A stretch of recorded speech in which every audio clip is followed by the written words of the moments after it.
Is this movie going to drop the mic? Is it going to drop it like it's hot? Drop it like it's hot. Drop it like it's hot. Drop it like it's hot. Or is it going to drop like the Tower of Terror?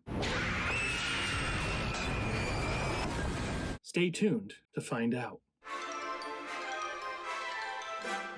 Good morning, ladies and gentlemen, or depending on what time you're watching this, good afternoon, good evening, or good night.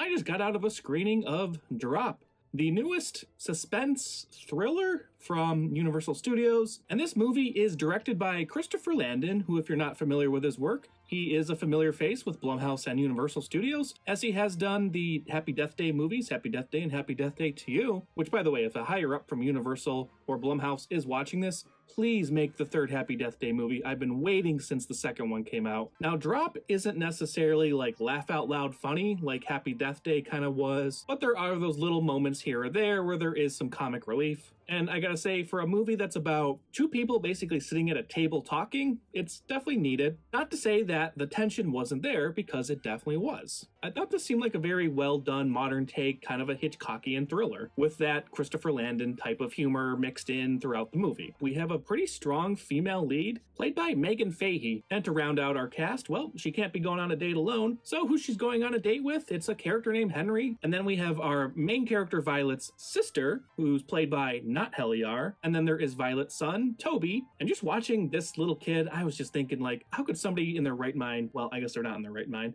but how could somebody kill this kid? He was just so darn cute. The big reveal isn't going to be anything crazy, but it will keep you guessing throughout the movie. And even the opening of this movie is very interesting, because I thought they were showing the end of the movie, which I was kind of like, all right, but they kind of flipped that on its head, and what we're actually seeing in the opening scene isn't the end of the movie, and I thought that was really clever. Now, one of the big things is how the bad guy is communicating with our main character Violet is basically through drops and through texting. And they do that thing where when she gets a text, you see the text on screen, which we've seen in movies before, and some people might think, yeah, that's kind of boring when you just see the text on screen. But I really liked how they actually visually portrayed the text. It seemed like the shot composition was specifically set up to have the text showing in this specific area of the frame. But anyways, that's my take on Drop. It's ultimately a fun, simplistic, modern Hitchcockian style thriller with a little bit of humor mixed in here and there. And again, Universal, Blumhouse.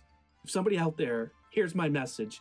Please, I beg of you, make Happy Death Day 3. That's all I want. All right. See you, chump.